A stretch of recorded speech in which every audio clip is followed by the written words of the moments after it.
Oke teman-teman, assalamualaikum warahmatullahi wabarakatuh. Salam sejahtera teman-teman buat kita semuanya. Oke ya, balik lagi teman-teman di channel kali ini. Saya akan sedikit analisa ya, kenapa koin di bulan-bulan ini pada crash semua, pada turun. Mungkin teman-teman ada ya panic seller, ya ada juga yang hold, ada juga yang nambah lagi, mungkin lagi diskon ya. Ini ada beberapa alasannya teman-teman. Saya merangkumnya cuma 3 aja ya, yang utama-utama aja biar teman-teman paham dan mengerti kenapa kok marketnya semua pada crash semua bang, ini bang kenapa bang. Oke ya teman-teman, untuk yang pertama, kenapa semua marketnya ini crash ya, karena satu ya teman-teman, ini di Tiongkok ya, atau di China ini presidennya teman-teman ini melarang untuk perdagangan Bitcoin ya, atau kripto-kripto lainnya ya. Jadi mereka itu harus menggunakan uang fiat mereka atau uang renminbi mereka ya. Jadi seperti itu. Bukan berarti teman-teman, bukan berarti Bitcoin diblokir, bukan ya. Itu hanya bahasa hiperbola dari apa namanya nih? Ya dari media-media global ya teman-teman. Karena apa? Mereka itu ingin buidip gitu loh ya. Oke ya, saya tunjukkan ya. Oke, langsung kita aja langsung teman-teman, to the point aja ya. Bilang aja terus ya, Cina ya ban Bitcoin ya. Oke teman-teman, di sini ada juga ya teman-teman, di sini banyak banget beritanya teman-teman. Ya mungkin beberapa hari yang lalu ya, atau yang ini ya, Cina larang kripto, harga melesat ya, terpleset ya. Sampai sekarang tuh jatuh total teman-teman. Wow. Luar biasa ya, Bitcoin ceplok dan sebagainya. Ingat teman-teman, media-media global ini bahasanya sedikit hiperbola ya, sebenarnya bukan diban teman-teman. Jadi gini, melarang kayak Bitcoin, kayak SRP, kayak koin-koin lainnya ya, itu untuk sebagai alat dagang teman-teman, atau alat pertukaran, atau ibaratnya itu sebagai uang yang diperjualbelikan untuk kebutuhan barang-barang mereka teman-teman. Jadi kalau misalkan nih pedagang Cina itu nggak boleh, pedagang Cina ya, contohnya penjual TV ya, itu tidak boleh teman-teman menerima uang kayak Bitcoin, nggak boleh. Jadi harus seperti uang fiat mereka atau yuan mereka teman-teman, atau dalam bentuk renminbi lah. Jadi mereka itu melarang seperti itu ya. Di Indonesia pun juga kayak gitu teman-teman. Jadi tidak boleh berdagang dengan Bitcoin atau ibaratnya Ethereum ya, sebagai mata uang untuk alat perdagangan teman-teman ya. Jadi seperti itu di semua negara juga itu teman, tapi di semua ya, beberapa aja negara yang melarangnya. Oke, karena apa teman-teman? Kalau misalkan mereka pakai Bitcoin, kalau contoh perdagangan luar negeri ya, pakai Bitcoin atau pakai aset kripto lainnya ya, otomatis tidak ada income atau pemasukan pajak ya untuk di negara tersebut. Jadi free tax ya ibaratnya ya. Jadi otomatis negara itu akan merugi teman-teman. Makanya China melarang menggunakan Bitcoin sebagai alat perdagangan. Bukan berarti untuk dilarang sebagai investasi, bukan ya, tapi untuk sebagai perdagangan ya. Dan momen inilah ya, media-media global inilah yang dimanfaatkan untuk para perusahaan besar, atau ibaratnya nih ya cukong-cukong yang punya duit tinggi ya teman-teman ya, cukong-cukong untuk duit tinggi untuk memanfaatkan hal tersebut untuk membeli koin di harga murah ya. Oke, mau bukti lagi teman-teman, mungkin teman-teman sudah lihat saya ya di apa namanya postingan sebelumnya ya. Kita buka aja teman-teman, langsung aja kita ke Twitter ya. Ini buktinya dari kemarin Justin Sun malah beli ya teman-teman. Justin Sun itu malah beli ini ya, malah beli Bitcoin teman-teman ya. Kan nggak dilarang kan di Cina, kan dia kan orang Cina ya teman-teman. Nah Justin Sun malah beli ya. Bukan apakah Justin Sun dilarang di Cina? Enggak ya teman-teman. Apakah Bitcoin dilarang di Cina ya? Enggak. Buktinya ini Justin Sun malah beli ya teman-teman, malah borong banyak ini ya. Wah, untung banyak dia ya, dia beli di harga murah ya. Oke, nah nanti kita bisa lihat ya. Nah di sini kita lihat ada postingannya di sini mungkin. Nah ini teman-teman, nah Justin Sun ini malah beli koin-koin ya, Bitcoin sebanyak 4000 koin dan Ethereum sebanyak 54.153 Ethereum. malah diborong semua, malah diserok ya sama Justin Sun. ini menandakan bukan berarti ya Bitcoin atau kripto lainnya dilarang di Cina, enggak teman-teman ya. Ya, malah seneng ya orang cukong-cukong ini ya untuk apa namanya ini, untuk membeli di dalam rendah ya teman-teman. Ibaratnya tuh di harga yang sangat rendah lah hitungannya ya. Nah, jadi teman-teman bukan berarti dilarang ya, tapi dilarang untuk sebagai alat tukar atau sebagai untuk perdagangan kayak barang-barang e-commerce mereka ya. Kan Cina kan sekarang kan top number one ya partner untuk masalah perdagangan teman-teman, untuk skala internasionalnya. Oke. Nah, ini adalah analisa pertama saya. Jadi teman-teman jangan terlalu mendramatisir ya media-media berita ya. Kita harus jadi orang smart people ya, jadi orang cerdas ya, bisa apa namanya nih, bisa ibaratnya nih menfilter berita-berita yang agak sedikit sensitif. Jadi kita harus tahu mana sumber-sumber yang apa namanya, yang benar-benar akurat teman-teman. Nah, ini teman-teman di sini iBob Bitcoin. Nah, di sini tambah Cathie Wood ini Bitcoinnya ya.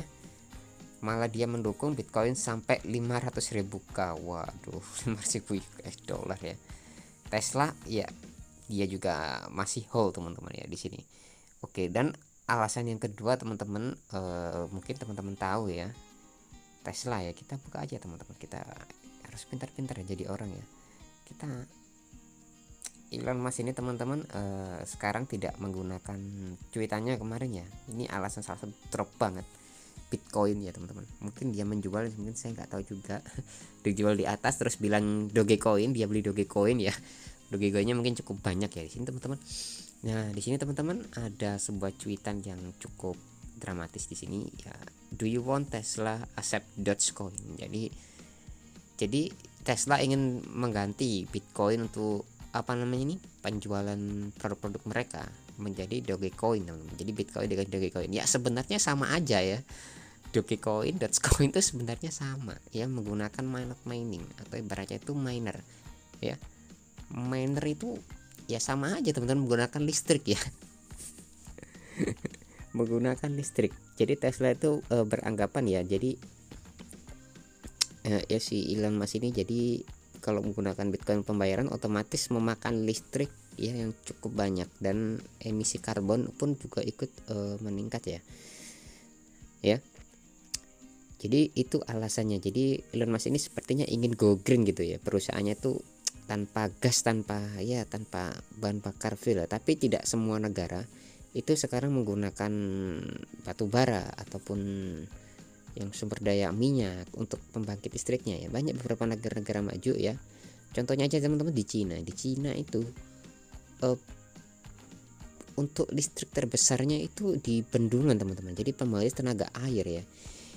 Jadi teman-teman nanti bisa menghasilkan berapa watt itu ya. Kita lihat aja teman-teman. Oke, PLTA bendungan Cina teman-teman, kita aja ya. Oke teman-teman. Nah ini teman-teman. Jadi bendungan Tiga Ngarai, Three Gorges. Nah ini adalah pembangkit listrik terbesar di Cina teman-teman. Jadi ini bisa menghasilkan berapa watt? Apakah ini menggunakan fossil oil? Enggak teman-teman. Apakah menggunakan batu bara? Enggak. Dia menggunakan teknologi yang forever gitu ya. Ya untuk lifetime gitu ya. Oke. Kapasitas pembangkit listrik yakni 69.600 megawatt ya. Untuk di bendungan ini teman-teman. Oke ya. Memiliki kapasitas 2.200, jumlah hampirnya sepertiga ya teman-teman dari total pembangkit listrik di Indonesia. Jadi pembangkit listriknya itu gede banget gitu ya. Jadi tidak semua negara itu, malah di Cina itu malah menggunakan PLTA ya, tidak menggunakan batu bara atau fossil oil ya. Jadi si anggapan Tesla ini ya mungkin dia ingin profit di atas ya. Kemarin kan sudah hampir menyentuh 70.000 ya, mungkin dia jual dulu semuanya ya, habis itu ya dibeli lagi teman-teman, beli Dogecoin yang lebih murah, dipam lagi, kemudian ya ini spekulasi saya teman-teman, ini bisa salah bisa juga enggak, yang namanya perdagangan kan seperti itu ya, beli tinggi jual rendah ya, beli tinggi teman-teman. Jadi sama aja menggunakan Dogecoin ataupun Bitcoin juga sama ya, menggunakan alat mining juga, menggunakan listrik. Tapi sekarang ya pengembangan teknologi engineering ya, atau ibaratnya tuh energi ya, ibaratnya tuh sekarang tuh semakin inovatif ya, nggak hanya fossil oil aja teman-teman, ada PLTA, ada yang menggunakan panas bumi, ada menggunakan tenaga surya dan macam-macam ya di setiap negara ya. Jadi mereka itu semakin banyak inovasi-inovasi yang semakin maju ya. Jadi kalau misalkan untuk energi ya, Dogecoin menggunakan Bitcoin, saya anggap ya sama aja lah hitungannya ya. Oke teman-teman, itu analisa kedua saya ya. Dan yang terakhir teman-teman, mungkin teman-teman mungkin main forex ya, atau forex exchange. Nah di situ kan ada namanya leverage trading ya, atau ibaratnya menggunakan leverage.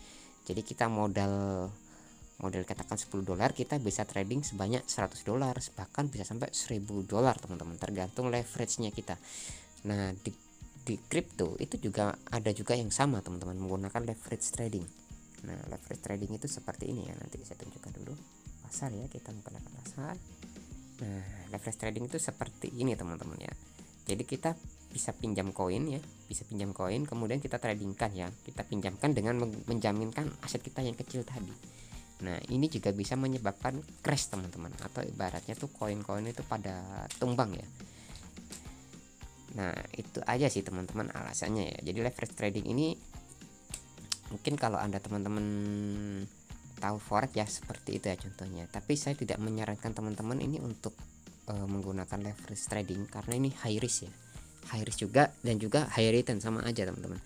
Tapi kalau misalkan kita loss di leverage trading ya, uang kita akan habis teman-teman, total ya, atau margin call lah hitungannya. Tapi kalau kita spot ini kalau kita membeli ya, kayak misalkan di saham, kita beli saham harganya sekian ya, misalkan harganya turun drop, kita pun nggak rugi teman-teman, hitungannya kita nggak rugi ya, kita ya paling ya cuma untung ya, cuma untung dapat koin aja ya, kok dapat koin ya. Misalkan kita beli BTT ya sebanyak 100.000 lah, katakan 100.000 BTT di harga 200, nyangkut lah katakan. Nah meskipun harganya turun, BTT kita tetap gak hilang, tetap ada ya, tinggal nunggu aja momen, mungkin ya kita tunggu 2 bulan atau 3 bulan ke depan ya pasti akan naik lagi ya. Jadi bedanya seperti itu teman-teman ya, spot sama leverage. Jadi saya sarankan teman-teman tidak menggunakan leverage ya, menggunakan yang apa namanya nih, yang spot aja ya teman, untuk pemula. Tapi teman-teman kalau ada masternya, ada suhunya yang ngajari, yang ada copy trade-nya ya juga nggak masalah ya. Kalau misalkan itu misalkan profit ya no problem hitungannya ya. Jadi itu aja sih teman-teman, untuk pendapat saya ya, untuk kenapa Bitcoin semua pada crash ya, Bitcoin kok pada hancur semua ya, kenapa ya teman, why? Nah itu aja sih teman-teman alasannya ya. Oke bang, koin apa aja nih yang sekiranya masuk untuk dibeli? Oke teman-teman, untuk sekiranya masuk untuk dibeli ini sebenarnya ada beberapa koin ya yang di project teman-teman, untuk anda buat project ya. Jadi gunakanlah koin-koin yang hitungannya teman-teman yang menggunakan apa namanya nih, punya fundamental yang bagus, atau punya project-project yang bagus untuk tahun-tahun ini ya. Contohnya kayak ada Cardano ya, kayak Ethereum ya, kayak Bitcoin juga cukup lumayan teman-teman, mumpung lagi diskon semua ini ya. Koinnya pada diskon semua. Mungkin BTT juga, Tron ya juga bagus teman. Jadi kalau investasi ya gunakan yang 100% bawah ya. Jadi gunakanlah pintar-pintar teman-teman untuk mencari koin-koin mana yang bagus. Gimana bang cara untuk merisetnya? Cukup aja teman-teman di Coin Market Cap ya, lihat websitenya apakah aktif ya, dan juga lihat Twitternya teman-teman, cuitannya ya, apakah ada update terbaru ya untuk koin-koin tersebut ya. Contoh kayak Ethereum Classic ya, itu cukup bagus banget teman-teman untuk kita project ya. BNB juga cukup bagus teman-teman, sekarang anaknya udah beribu-ribu ya BNB ya. Anaknya udah banyak banget ya, dan lain sebagainya. Oke teman-teman, sedikit ya ada gambaran untuk koin mana yang mau diserok lagi ya, silahkan. Kalau teman-teman masih jadi panik seller, takut dan wah udah rugi bang, udah cut loss nih. udah cut loss ini ya terserah teman-teman, itu pilihan teman-teman, tapi saya sarankan ya cukup di hold aja teman-teman, nggak bakal hilang ya duit Anda ya, paling berupa koin gitu aja ya kalau hilang ya.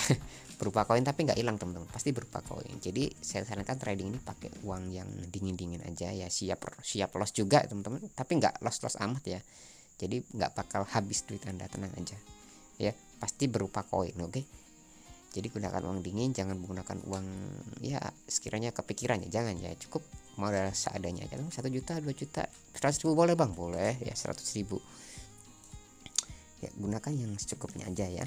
Oke teman-teman, itu aja pendapat dari saya, kurang lebihnya saya mohon maaf teman-teman ya. Itu aja saran saya tadi. Jangan lupa teman-teman di like, share dan video ini ya, semoga bisa buat bermanfaat buat teman-teman. Sampai jumpa di video selanjutnya ya, see you.